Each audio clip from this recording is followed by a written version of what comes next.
आज इस चैप्टर में हम श्वसन के बारे में पढ़ेंगे। श्वसन क्या होता है, तो सबसे पहले चलते हैं।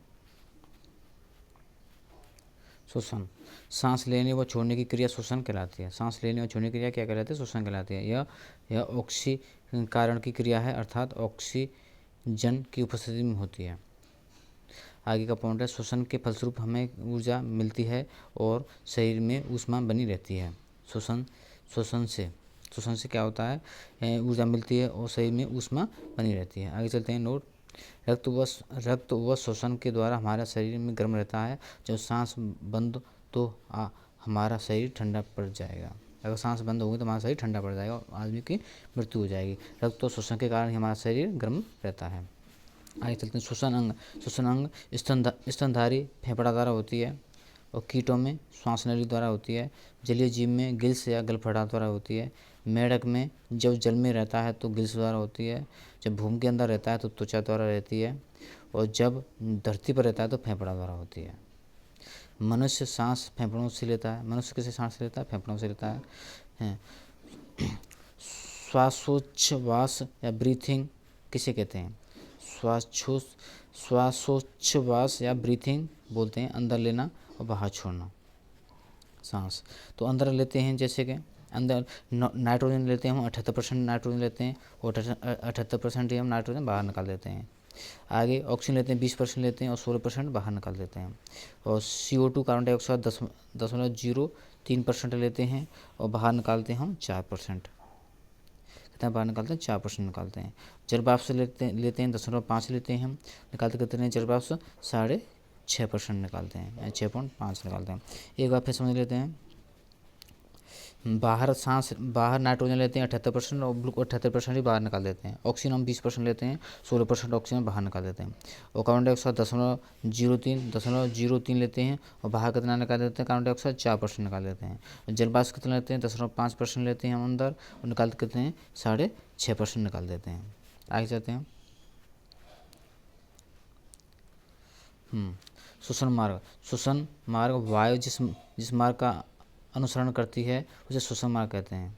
आगे चलते हैं। इसके निम्न भाग होते हैं: सांस छिद्र, नासा कपाट और सग्रसनी, स्वरतंत्र, श्वास नली, ब्रोमकाई, ब्रोमोकेलियस और एल्वियोली, ब्लड सेल, माइटोकॉन्ड्रिया आदि इसके भाग होते हैं। दोहरी आगे चलते हैं। डायफ्राम क्या होता है?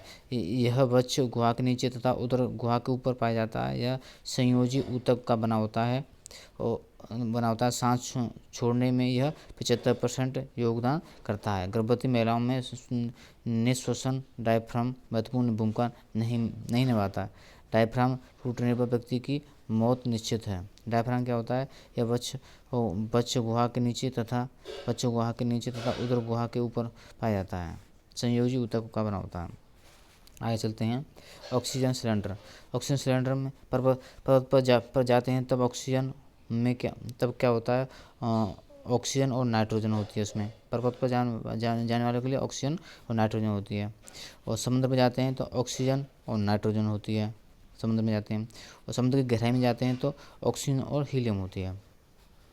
अगर समुद्र में जाएंगे तो ऑक्सीजन सिलेंडर में ऑक्सीजन O2 ऑक्सीजन और क्या होगी? हीलियम। और ऊपर जाएंगे कहीं पर भी तो ऑक्सीजन और नाइट्रोजन होगी। अगर समुद्र में जाएंगे तो ऑक्सीजन नाइट्रोजन होगी और पर्वत पर जाते हैं तो भी ऑक्सीजन नाइट्रोजन होगी। आगे चलते हैं। ICU में ऑक्सीजन सिलेंडर में क्या होता है? ICU में भी क्या होता है? ऑक्सीजन और हीलियम होता है। ICU में जो सिलेंडर होता है उसमें क्या होता है? ऑक्सीजन और हीलियम होता है। आगे चलते हैं। श्वसन क्रिया को 3 भागों में बांटा गया है। कौन कौन से? बाह्य श्वसन और गैसों का शरीर में परिवहन। तीसरा आंतरिक श्वसन। ये समझ लेते हैं। बाह्य श्वसन वातावरण से जो गैसें जाती हैं फिर वह गैसें बाहर निकलती हैं। इसमें गैसों का शरीर में परिवहन, जो गैसें अंदर पहुंचती हैं वे शरीर में कैसे पहुंचेंगी उसका अध्ययन इसमें होता है। आंतरिक शोषण, ये दो प्रकार के होते हैं, अनॉक्सी और ऑक्सी। जो ऑक्सीजन की अनुपस्थिति में होते हैं वो अनॉक्सी होते हैं, और जो ऑक्सीजन की उपस्थिति में होते हैं वो ऑक्सी होते हैं। नोट, कोई मनुष्य चाहे सांस ले रहा हो या छोड़ रहा हो, वह नाइट्रोजन की मात्रा में कोई परिवर्तन नहीं होता है। नाइट्रोजन 78% लेता है और 78% बाहर निकाल देता है। व्हेल मछली में शोषण क्रिया फेफड़ों द्वारा होती है, क्योंकि स्तनधारी है। स्तनधारियों में शोषण क्रिया किससे होती है? फेफड़ों द्वारा होती है। अनॉक्सी या एन एरोबिक एक्सरसाइज, जो एक्सरसाइज 3 मिनट से कम होती हैं वे एन एरोबिक्स एक्सरसाइज कहलाती हैं, जैसे कि weight lifting, 100 metre run, 200 metre की दौड़, 400 मीटर दौड़। इसमें जल्दी थक जाए इंसान, वो होती हैं अनॉक्सी या एन एरोबिक एक्सरसाइज होती हैं। और ऑक्सी या एरोबिक एक्सरसाइज कौन सी होती हैं? ये वो होती हैं जिसमें ज़्यादा देर तक काम कर सकते हैं, जैसे कि लंबी रेस है, वॉकिंग है, जिसमें हम जल्दी ना थकें। ऐसी रेस क्या कहलाती हैं? एरोबिक एक्सरसाइज कहलाती हैं। आगे चलते हैं, कुछ महत्वपूर्ण प्रश्नों का उत्तर कर लेते हैं। आहार नली व श्वास नली जहाँ आपस में मिलती है तो उसे क्या कहते हैं? उसे कहते हैं ग्रसनी कहते हैं। आहार नली और श्वास नली मिलती है उसे क्या कहते हैं? ग्रसनी कहते हैं। श्वसन के दौरान ली गई गैसों को शरीर में कोशिका तक पहुंचाने का काम कौन करता है? रक्त करता है। आगे चलते हैं, फेफड़ों में गैसों का आदान प्रदान किसके द्वारा किया जाता है? फेफड़ों में गैसों का आदान प्रदान कुपिका, वायुकोष्ठ, एल्वियोली द्वारा किया जाता है। कुपिका, वायुकोष्ठ और एल्वियोली एक ही चीज़ है सारे तीनों।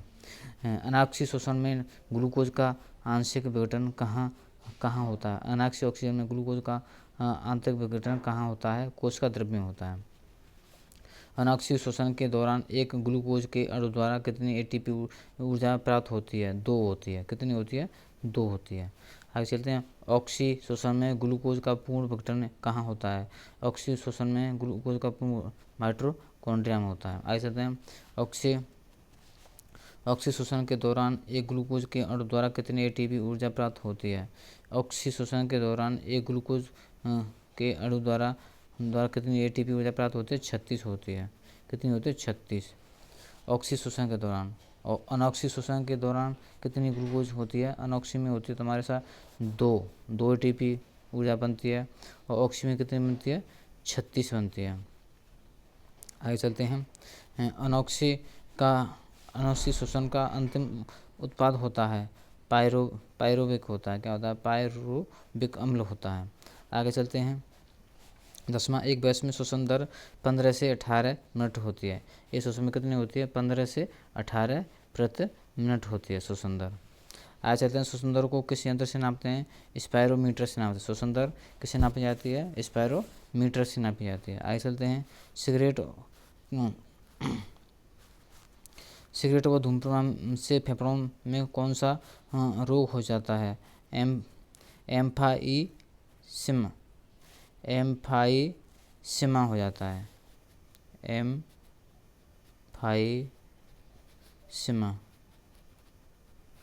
एम्फाइसिमा हो जाता है। आगे चलते हैं, श्वसन क्रिया को मस्तिष्क के किस भाग द्वारा नियंत्रित किया जाता है? श्वसन क्रिया को मेडुला ऑब्लांगेटा के द्वारा किया जाता है। आगे चलते हैं, श्वसन की क्रिया में वायु के कौन से घटक की मात्रा में कोई परिवर्तन नहीं होता? नाइट्रोजन में कोई परिवर्तन नहीं होता। नाइट्रोजन 78% लेते हैं और 78% ही हम बाहर निकाल देते हैं।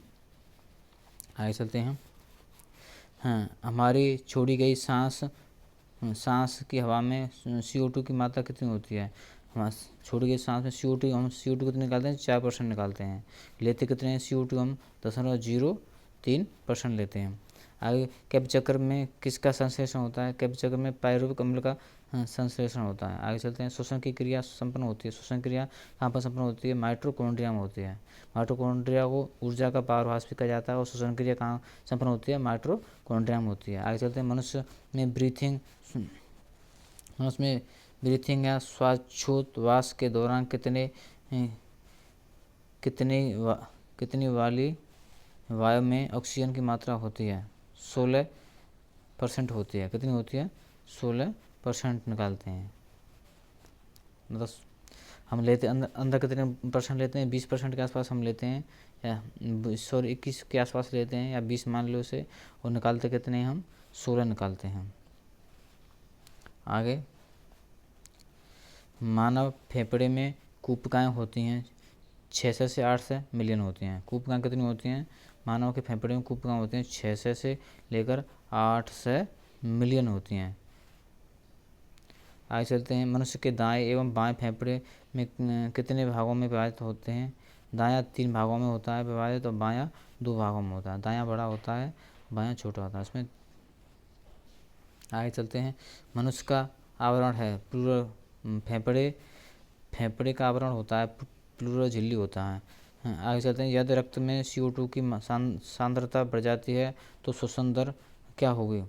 अगर मनुष्य के रक्त में CO2 की सांद्रता बढ़ जाती है तो श्वसन दर बढ़ जाएगी, और CO2 बढ़ जाता है रक्त में बढ़ जाती है तो श्वसन दर क्या हो जाएगी? बढ़ेगी। आगे चलते हैं, अतः श्वसनीय